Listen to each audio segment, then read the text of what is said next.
महानगरपालिकेची निवडणूक 2026 आलेली आहे आणि आपल्याला काँग्रेस पक्षाने उमेदवारी दिलेली आहे आपल्या प्रभागातून. भाऊ, आपला खूप मोठा विश्वास दाखवलाय काँग्रेस पक्षाने.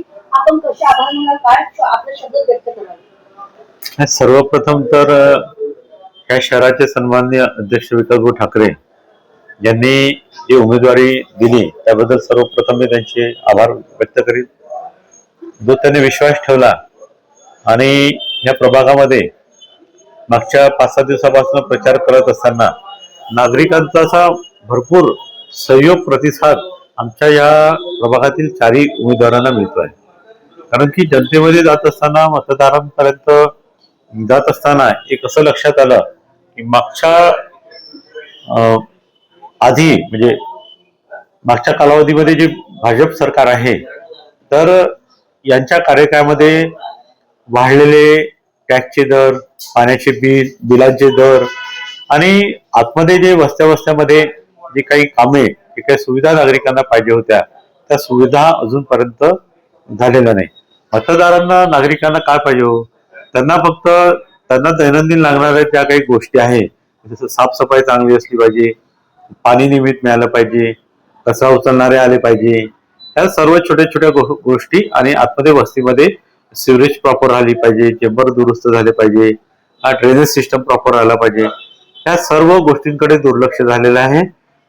पावसाळा आला की लोकांचे घर खाली गेले आणि सिमेंट रोड हे वर आले.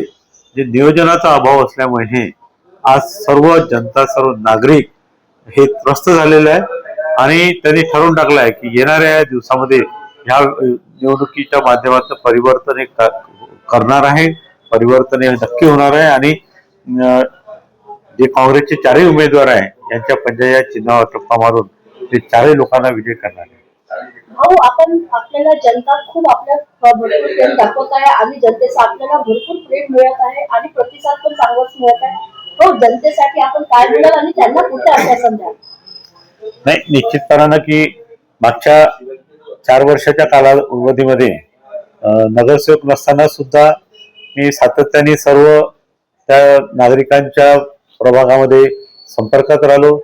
त्यांची जे काही अडचणी सोडवू शकलो, त्यांचे जे काही काम होते ते करण्याचा प्रयत्न केला आणि सातत्याने संपर्कात असल्यामुळे आज या प्रभागातील सर्व लोक मोठ्या उत्साहाने आणि प्रतिसाद तो त्यांच्याकडनं मिळतो आहे.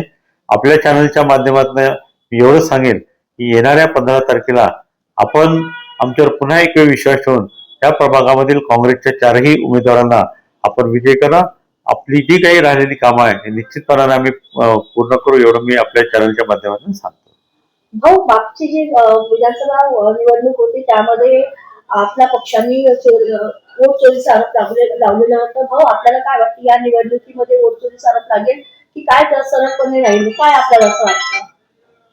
नाही, आपण या सर्व गोष्टीवरती लक्ष ठेवून आहे. जे काही दुबार मतदार आहे ते सुद्धा शोधून काढलेले आहे. कुठेही बोगस मतदार होऊ नये याच्यासाठी एक आम्ही टीम तयार केलेली आहे. या सर्व बाबींवर आम्ही आमची जी तयार केलेली टीम ही छोट्या छोट्या याच्यावरती लक्ष ठेवून राहील. त्याच्यामुळे मला असं वाटत नाही की बाबा इथे कुठे काही गडबड होऊ शकते. भाऊ, ही जी आलेली निवडणूक आहे खूप आगळीवेगळी दिसत आहे. मित्र पक्ष असेल की कोणी वेगळं असेल, यांनी यामध्ये शत्रू झालेले एकमेकांचे फक्त सीटसाठी आणि यामध्ये खूप नवीन चेहरे पण दिसत आहेत. भाऊ, आपली यामध्ये काय प्रतिक्रिया राहील? बघा, आज काँग्रेस पक्षाची जमेची बाजू हेच आहे. बाकी पक्षामधले वाद विवाद आपण सर्व मीडियाच्या माध्यमातून आपण ऐकतोय, पाहतोय. परंतु काँग्रेस पक्षामध्ये असं कुठल्याही प्रकारचा वादविवाद आहे नाही. संपूर्ण काँग्रेस सन्माननीय विकासभाऊ ठाकरे यांच्या नेतृत्वामध्ये या शहरामध्ये एकजुटीने निवडणूक लढत आहे. या काँग्रेस पक्षाने सर्वीकडे सर्व धर्म समभावाचा विचार करून त्या हिशोबाने उमेदवार सुद्धा चांगले दिलेले आहे.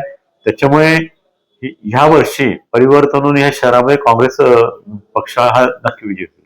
भाऊ, येणाऱ्या निवडणुकीच्या अनुषंगाने आपण जनतेला, आपल्या प्रभागाच्या जनतेला काय असं संदेश, काय असं आवाहन कराल? या निवडणुकीच्या आपल्या माध्यमातून एवढा संदेश देऊ इच्छितो की मतदान हे 5 वर्षातनं एक वेळ करायला मिळते. आता ही 9 वर्षानंतर निवडणूक आहे आणि आपण मागचं कार्यकाळ पाहता, या भाजप सरकारचा कार्यकाळ पाहता, आपण आपल्या वस्तीमध्ये झालेला त्रास पाहता, आपण ह्या 15 जानेवारीला योग्य तो निर्णय घेऊन काँग्रेसच्या चारही उमेदवाराला आपण संधी द्याल एवढी मी आपल्या माध्यमातून या मतदारांना विनंती करतो.